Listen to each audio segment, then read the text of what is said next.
Oi, alunos, boa noite, tudo bem com vocês? Eu resolvi gravar esse vídeo aqui porque vocês têm que fazer as APs de português sozinhos. Vocês já estão com as APs em mãos, né? Foram buscar na escola e vocês vão ter que resolver as APs e depois terão que devolvê-la na escola no dia 25.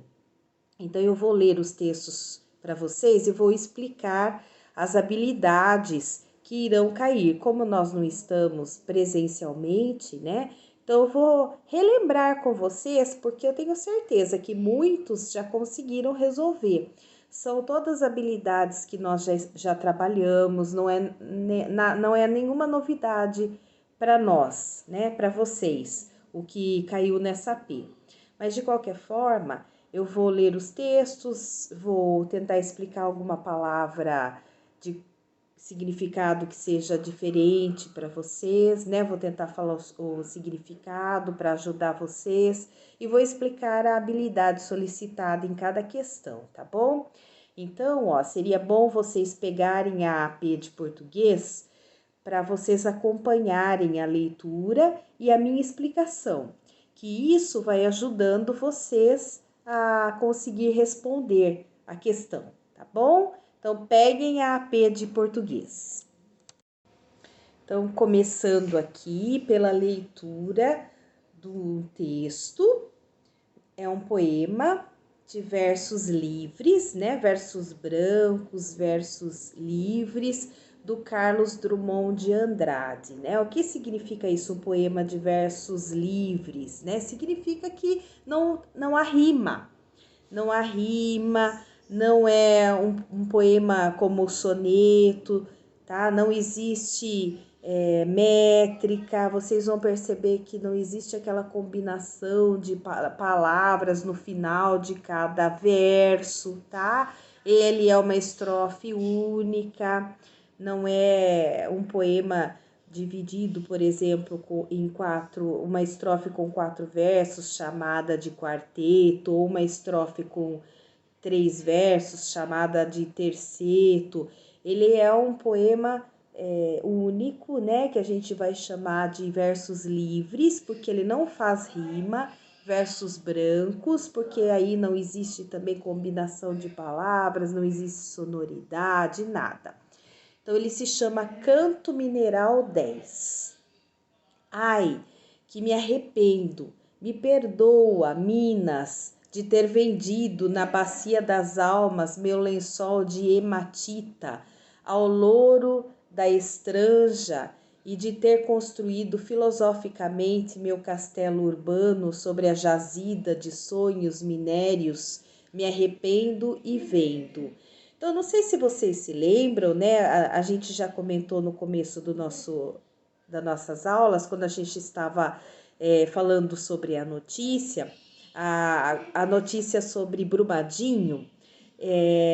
Eu li para vocês um poema do Drummond que falava da mineradora. Então, o Drummond ele foi mineiro, né? Ele morava naquela região, né, das mineradoras, e ele está falando isso justamente também nesse poema, né? Ele está falando de uma mineradora, dessa extração, né, de minérios, e a hematita é uma pedra, é um minério nosso brasileiro, tá? Então ele tá falando da extração dessa pedra preciosa brasileira chamada de hematita.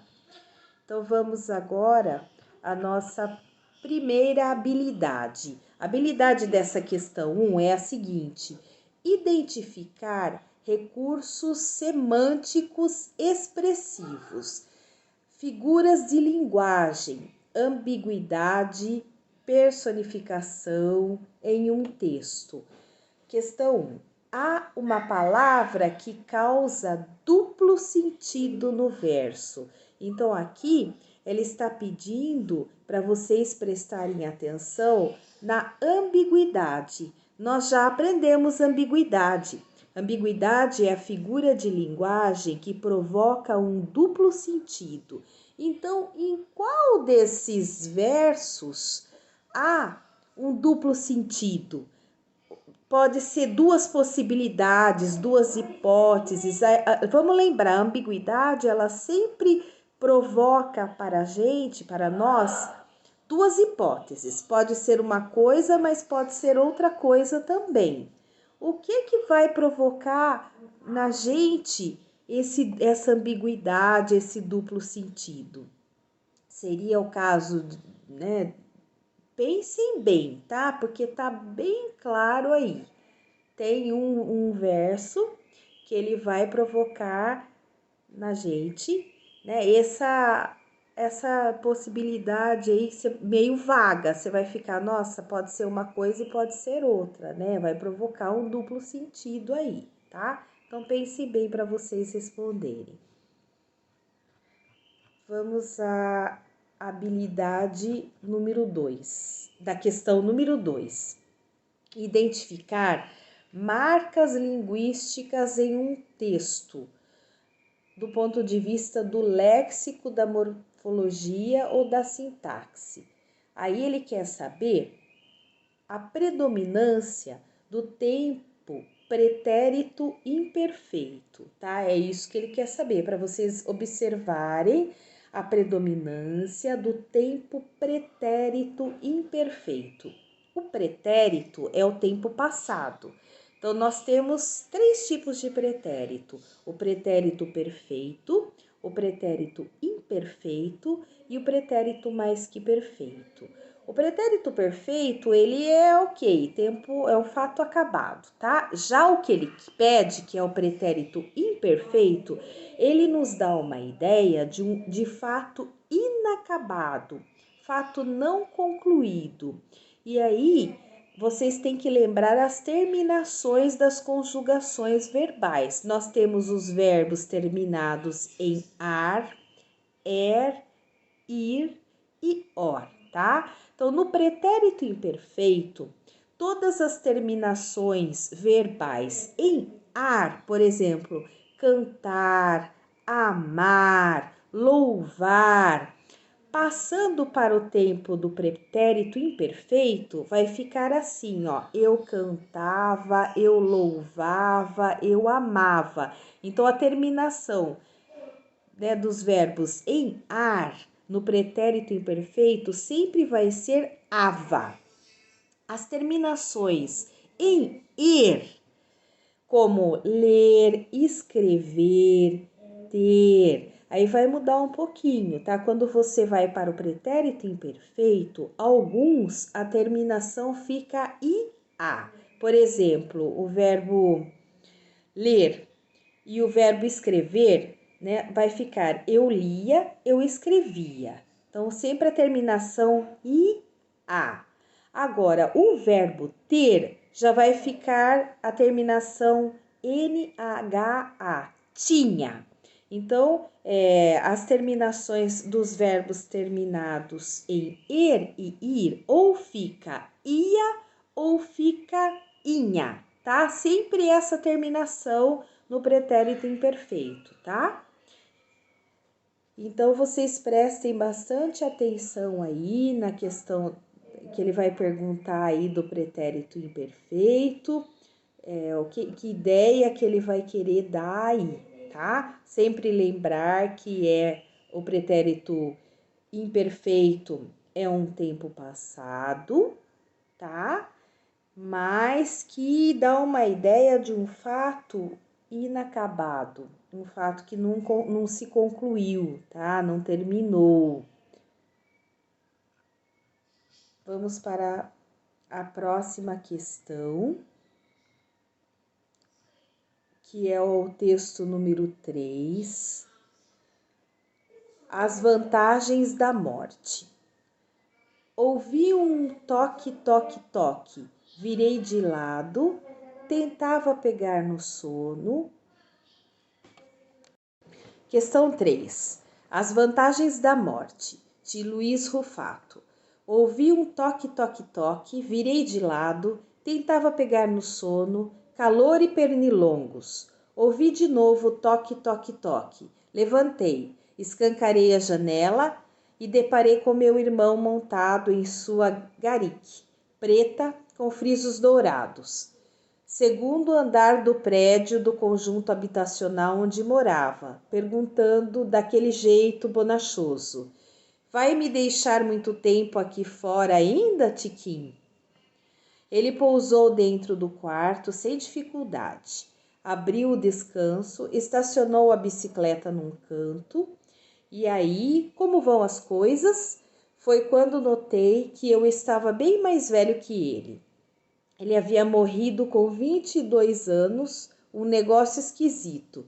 Chegou da fábrica, trabalhava de torneiro mecânico na manufatura, falou que não estava se sentindo bem, jogou na cama de roupa e tudo.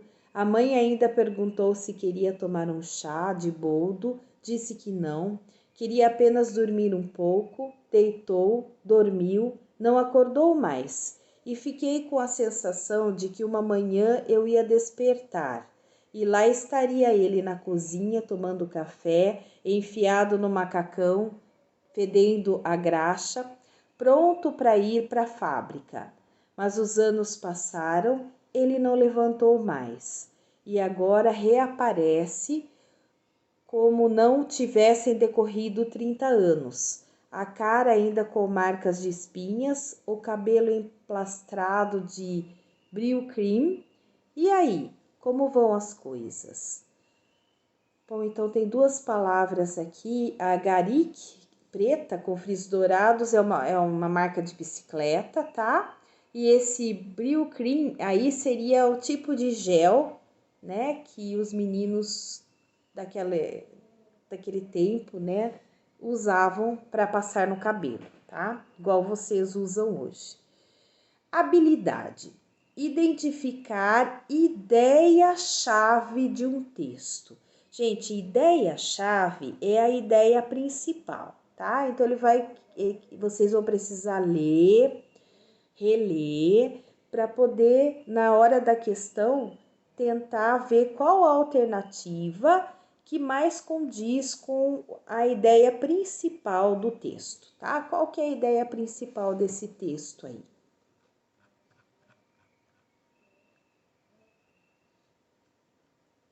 Questão 4. Círculo vicioso. Machado de Assis. Bailando no ar, gemia inquieto vagalume. Quem me dera que eu fosse aquela loira estrela que arde no eterno azul como uma eterna vela. Mas a estrela fitando a lua com ciúme, pudesse eu copiar-te o transparente lume que da grega coluna à gótica janela contemplou suspirosa a fronte amada e bela. Mas a lua fitando o sol com azedume, mísera, tivesse eu aquela enorme, aquela claridade imortal que toda a luz resume. Mas o sol, inclinando a rútila capela, pesa-me esta brilhante auréola de nume, enfara-me esta luz e desmedida umbela, por que não nasci eu um simples vagalume? Na verdade é um poema, tá? De Machado de Assis. E a habilidade é a seguinte: identificar recursos semânticos expressivos, figuras de linguagem, ambiguidade, personificação em um texto, tá? Então aqui, ó, não sei se vocês podem perceber nesse poema, né? Bailando no ar, gemia, inquieto vagalume. Então o eu lírico aqui, né, é um vagalume, tá? Que tá falando, né, de que ele voa, né, de que ele olha para a lua. E a pergunta é a seguinte: no poema, algumas figuras de linguagem. A que predomina é a prosopopeia. Gente, prosopopeia é a mesma coisa que personificação, tá? É a mesma coisa. Tanto personificação como prosopopeia são a mesma figura de linguagem. Qual que é essa figura de linguagem? Personificação ou prosopopeia é a figura de linguagem que atribui a seres inanimados, a objetos, né, a animais, o quê? Sentimentos humanos, tá? Então, ele não tá falando do vagalume. Então, ali, né, ele vai atribuir ao vagalume sentimentos humanos, tá? Então, preste atenção, né, nessa questão, o que ele está querendo fazer com isso, tá? Com essa figura de linguagem aí, tá? Então, personificação, prosopopeia, figura de linguagem que atribui a animais, né, insetos, seres inanimados, objetos, atribui a eles sentimentos humanos. Vamos para a próxima questão e a próxima habilidade. Então, são 2 textos, tá?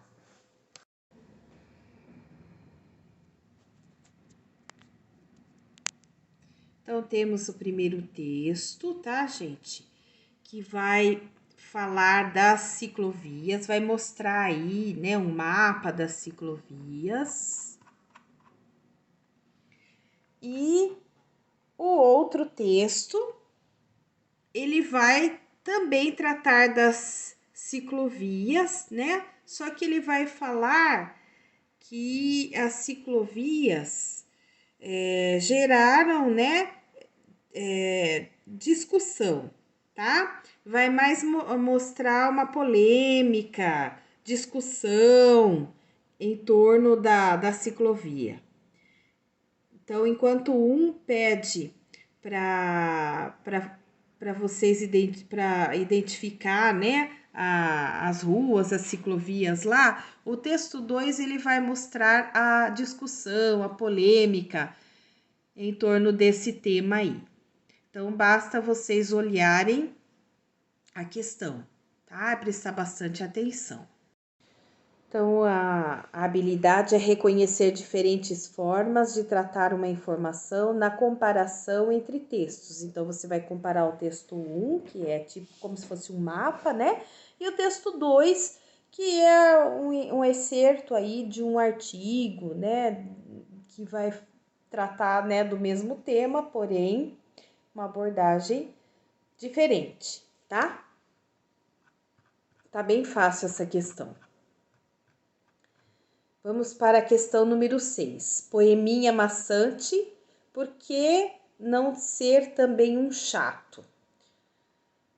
Outro poema, tá, gente? Sempre sofri o ataque inesperado do primo chato, do amigo chato, do chato ocasional, que nem espera ser apresentado.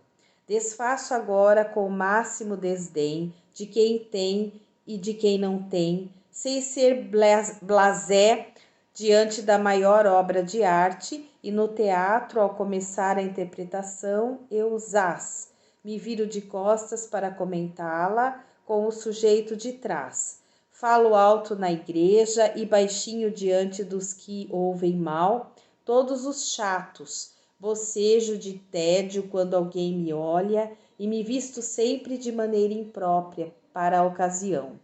Quando me falam de livro, respondo: e as mulheres como vão? Nunca ouço o que me dizem, falo sempre de mim mesmo. Não respeito compromissos e troco nomes a esmo. Ah, ser chato é muito diferente de suportar um chato, suportar é quase doloroso, mas sê-lo é delicioso. E o que é melhor, amigo, evitam tratar comigo. Algumas palavras que talvez vocês não conheçam, né? Blasé. Essa expressão blasé talvez seja bem incomum para vocês, tá? Blasé seria uma pessoa insensível, indiferente diante do novo, tá? Diante do que está sendo apresentado de forma nova para ela. Então, eu sou blasé, né? Eu sou indiferente a essa novidade aí. O que mais? Bocejar, vocês sabem, né? Abrir a boca. Tédio. O que é o tédio? Eu estou entediada, eu estou com tédio, eu estou injuriada, eu estou cansada, tá? Que mais? Tem mais uma palavrinha aqui. Esmo. E troca o nome a esmo, quer dizer a milhares, né? A 1000 vezes, a tantas vezes, tá? Muitas vezes. Vamos à habilidade. Percurso. Reconhecer o efeito de sentido decorrente do uso da pontuação e de outras notações. Então, é para prestar atenção na pontuação. Questão 6. Em é delicioso, o ponto de exclamação produz o efeito de. Então, aí a gente vai lembrar, né, o que nós aprendemos o ano passado sobre o ponto de exclamação, que ele serve para quê, gente? O ponto de exclamação serve para marcar frases exclamativas, tá? Então, ponto de exclamação serve para marcar ênfases, sentimentos, emoções, tá bom? É para isso, ele vai marcar sentimentos, emoções. Pode ser tristeza, pode ser alegria, pode ser espanto, surpresa, pode ser uma empolgação. Então, prestar bastante atenção, tá? O que esse ponto aí de exclamação está querendo marcar? Que tipo de sentimento ou de emoção que ele está querendo marcar, tá? Tá bem fácil. Espero que vocês acertem. Questão 7. O poder do teletransporte fake, tá? Então, fake, você já sabe, né? Que é uma mentira, uma notícia mentirosa. Notícia que viralizou nas redes sociais sobre teletransporte era falsa. Recentemente, uma notícia divulgada por um site em relação a um estudo realizado sobre teletransporte viralizou nas redes sociais. A notícia, escrita pelo repórter Magno Rolfe e publicada em um portal de notícias, despertou muitos comentários. Inúmeras páginas elaboraram discussões referentes aos avanços da tecnologia, sobre como a ficção científica ajuda a compreender os avanços modernos. Uma série de discussões acaloradas e interessantes, com as mais variadas opiniões, ocorreram. Então, gente, aqui, ó, eu vou ler para vocês a habilidade, é a seguinte: reconhecer o efeito de sentido produzido pela utilização de adjetivos, tá? Então, qual que é o adjetivo aqui que ele quer que a gente preste atenção? Que está em negrito, acaloradas, né? Então, na verdade, adjetivo é a qualidade, tá? Mas quando ele fala, prestem atenção, quando ele fala discussões acaloradas, ele está usando, na verdade, uma metáfora, tá? Porque nenhuma discussão é acalorada, nenhuma discussão é boa, tá? Nenhuma discussão é cheia de paz. Se é discussão é porque o negócio ferveu, né? Se gerou discussão, falatório, é porque não tem nada pacífico ali, tem nada calmo, não tem nada acalorado. Na verdade, é o contrário ali, tá? Então, discussões acaloradas é uma metáfora, né? Esse adjetivo acalorada não está querendo dizer calor, coisa boa, tá? Vocês prestem bastante atenção aí para vocês não errarem essa questão, tá bom? Vamos para a questão número 8. Texto número 8. É para comparar texto, tá? É para vocês estabelecerem, a habilidade é a seguinte: estabelecer relações entre textos verbais e não verbais. Então, texto 1, nós vamos ter uma imagem, né, de uma pessoa que comeu ali, né, comeu tudo, né, e parece que está trazendo mais comida ainda, né, ele já comeu tudo e tá trazendo mais comida.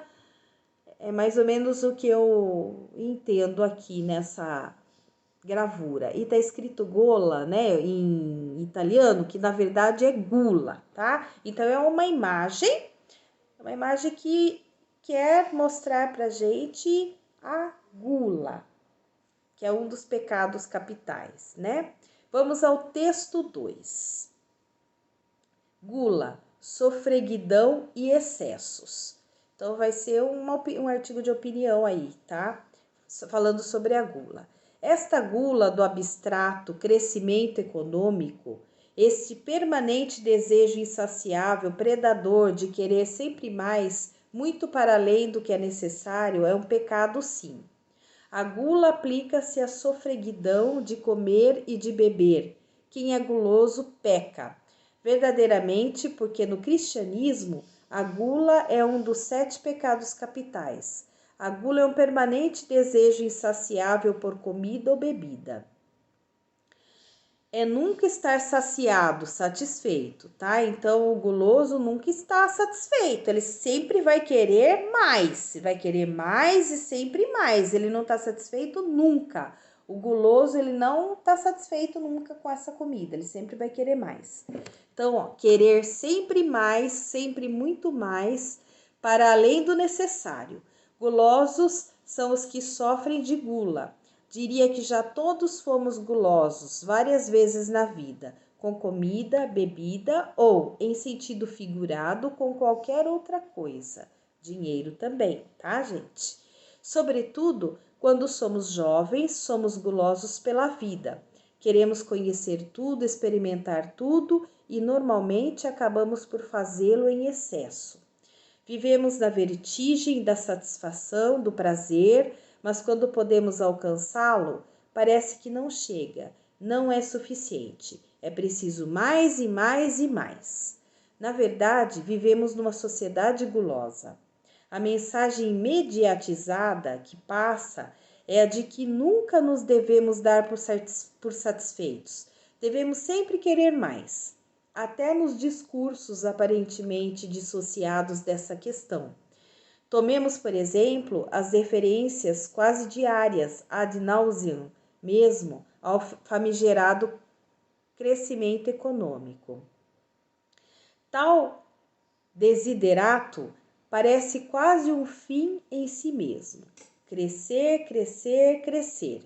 É induzida a ideia de que, sem crescimento, não vamos a lado nenhum, ou pior, ficamos condenados à mais sórdida negligência material.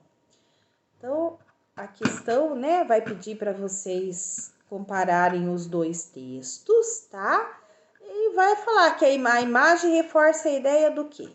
Tá? Daí é só prestar atenção, né, do que a gente acabou de explicar aqui nesse texto, né?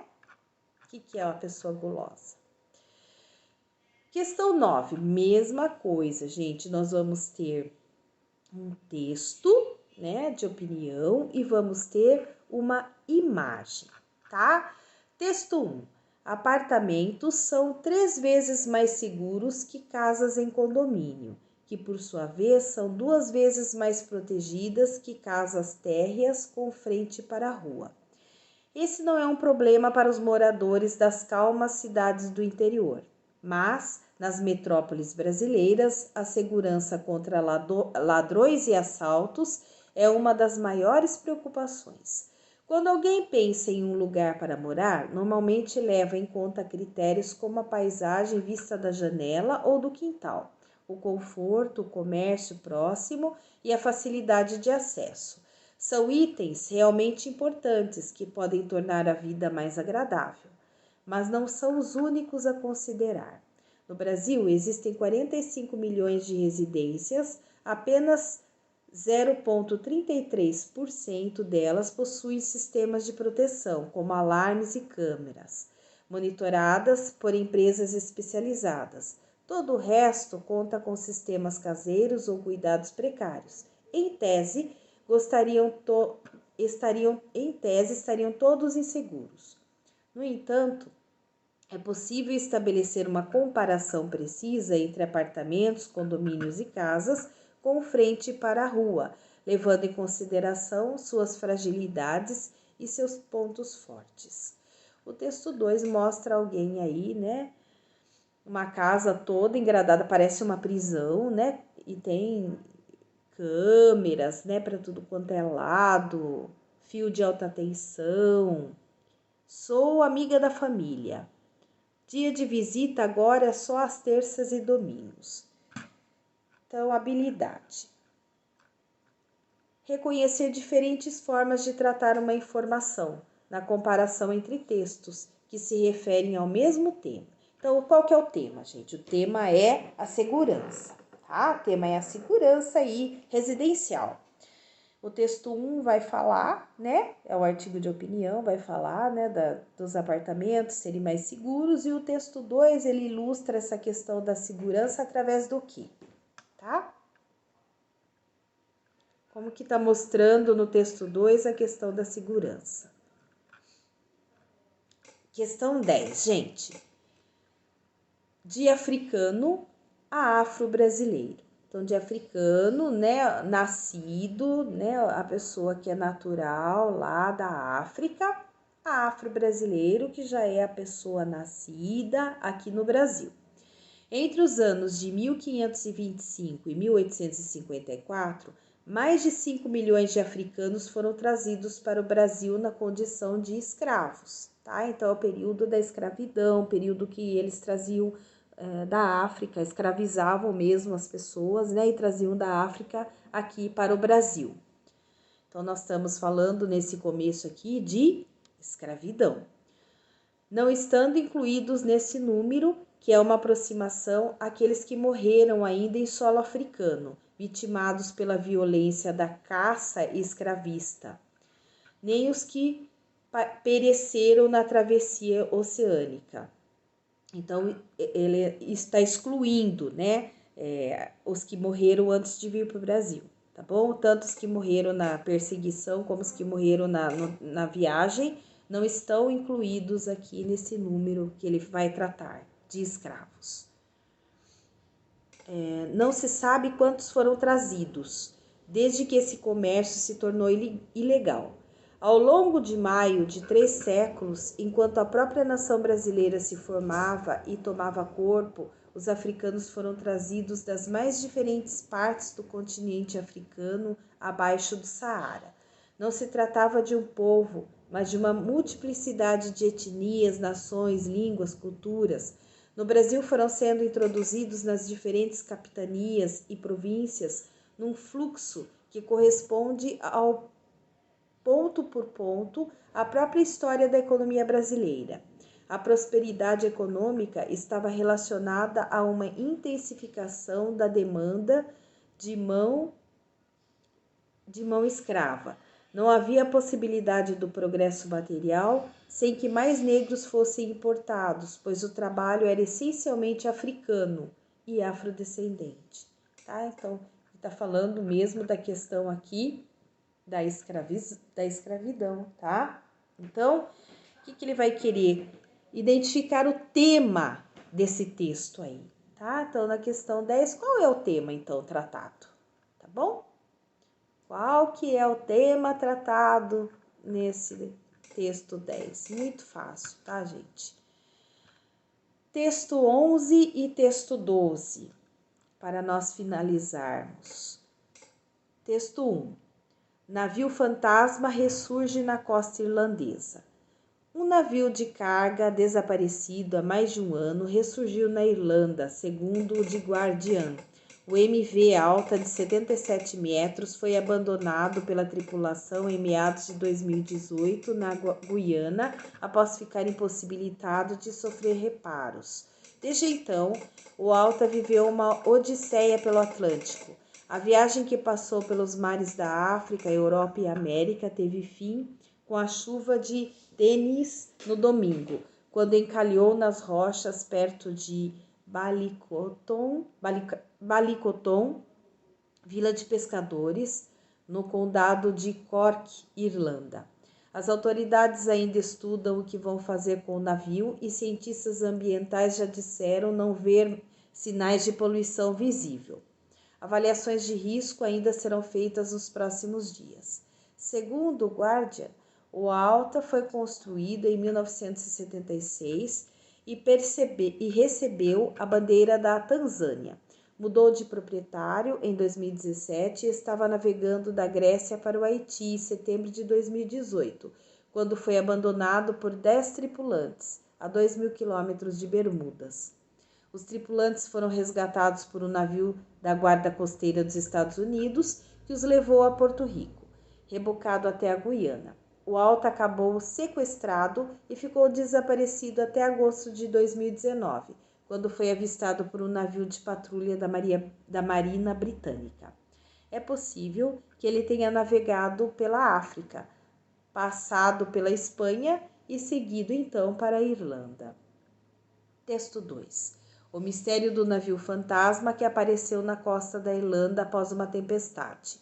Um navio fantasma apareceu na costa do condado de Cork, na Irlanda, levado pelo mau tempo que atingiu a Europa em decorrência da tempestade Dennis.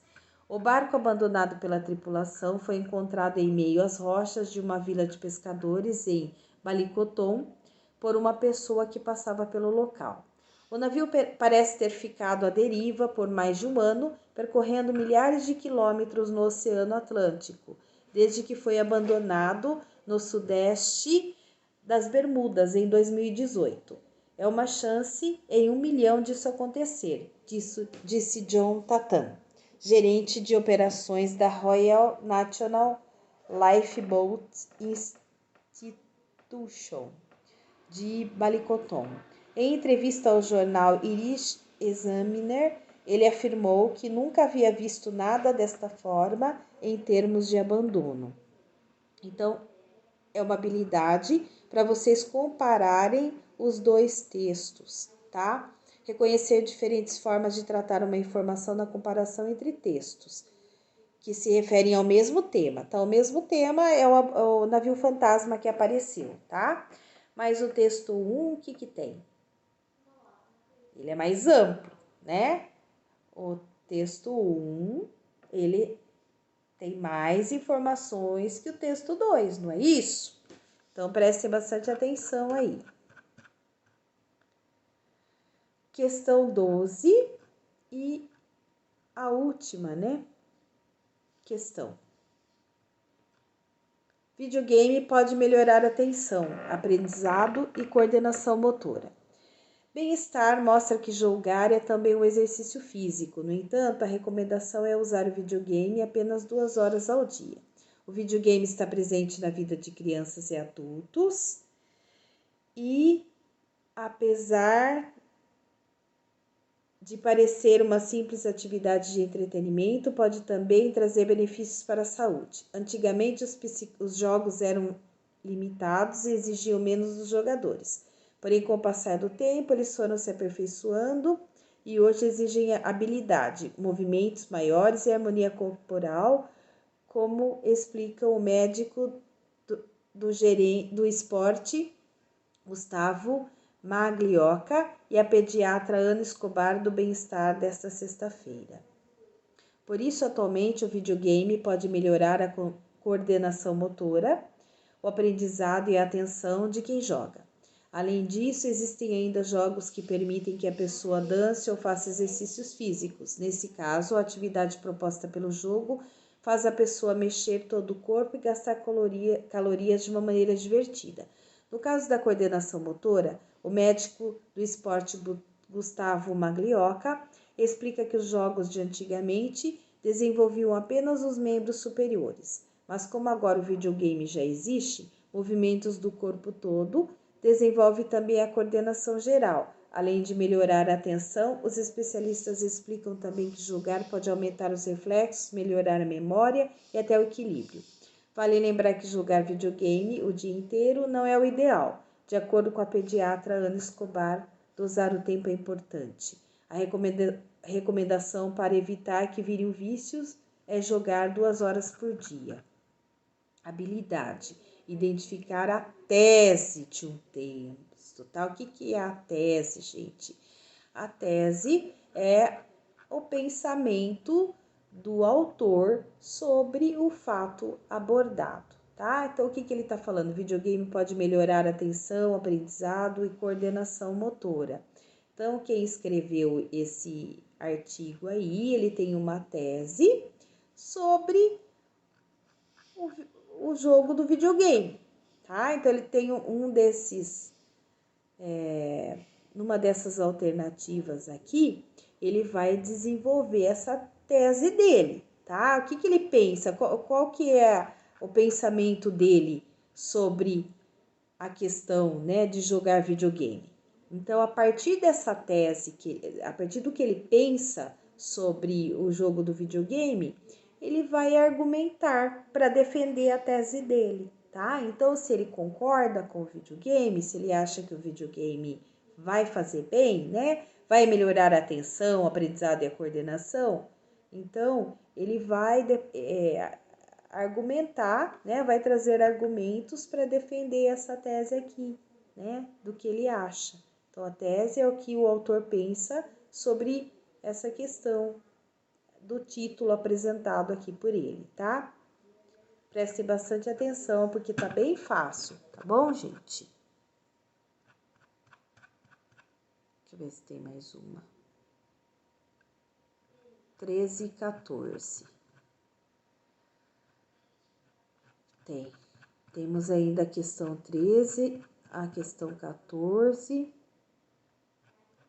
15, vai até 20.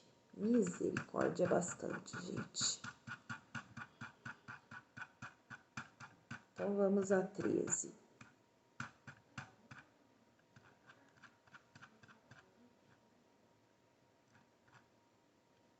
Definição de inteligência emocional. Então, o texto 13 ele vai definir aí o que é essa inteligência emocional, tá? O conceito relacionado com a chamada inteligência social, criado pelo estadunidense Daniel Kahneman.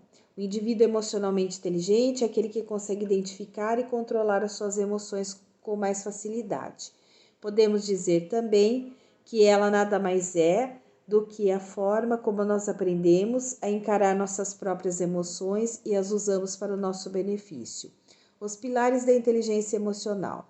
Para facilitar um pouco mais a compreensão sobre inteligência emocional, Goleman delimitou os 5 pilares que regem o seu funcionamento. Então, 5 pilares da inteligência emocional: autoconhecimento emocional, controle emocional, automotivação, empatia, relacionamentos interpessoais. Então, ele vai definir cada um deles, tá, gente? Aí, identificar a finalidade de textos de diferentes gêneros. Então, qual que é a finalidade desse texto aqui, gente? O que ele quer com esse texto? Tá? Ele está falando sobre inteligência emocional. Depois ele vai dizer que a inteligência emocional tem 5 balizadores, 5 pilares, tá? E aí ele vai definir para vocês esses 5 pilares aqui, tá? Então, qual que é a finalidade desse texto? O que ele quer com esse texto?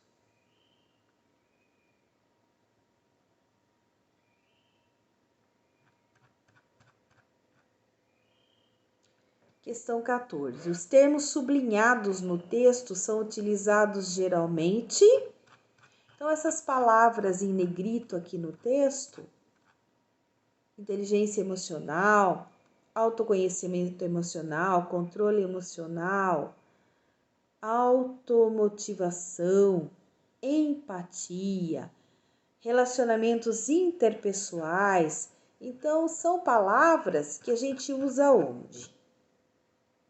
Nas histórias em quadrinhos, verbete de dicionário, onde mais usa esse tipo de palavra aqui? Por fim, nós temos o último texto das questões 15 e 16, despedida. Por mim e por vós e por mais aquilo que está onde as outras coisas nunca estão, deixo o mar bravo e o céu tranquilo, quero solidão.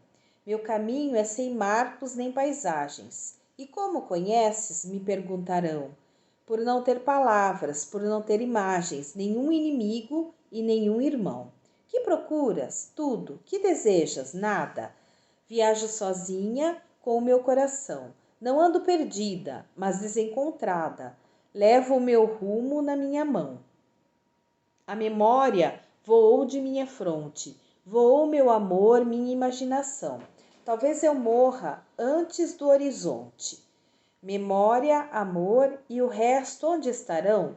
Deixo aqui meu corpo entre o sol e a terra. Beijo-te, corpo meu, todo desilusão, estandarte triste de uma estranha guerra. Quero solidão. Questão 15. Reconhecer o efeito de sentido produzido pela utilização de adjetivo, substantivo, verbo em um texto. O uso recorrente dos verbos em primeira pessoa, tá? Então, a primeira pessoa é o eu, vamos lembrar, tá bom, gente? Primeira pessoa do singular. Aí ele marcou quero, deixo e viajo. Então, eu quero, eu deixo, eu viajo. Cria a sensação do quê? Né? O que ela quer mostrar com isso, né? O que nos faz pensar, tá? Ação, realidade, diálogo, interação, individualidade. Preste bastante atenção, tá? Ó, eu, tá? Eu quero, eu deixo, eu viajo, tá bom? E a questão 16 é para identificar ideias-chave em um texto, tá? Ideia principal. Qual que é a ideia principal desse texto aí? O que ela quer passar? Que principal informação ela quer passar com esse texto aí, com esse poema? O que o eu lírico quer, na verdade, com esse poema, tá? O que o eu lírico realmente quer? Pensem, que daí vocês vão encontrar a resposta para a questão 16, tá? E é isso. Se vocês tiverem dúvidas, me chamem que eu ajudo vocês nas respostas. Beijo!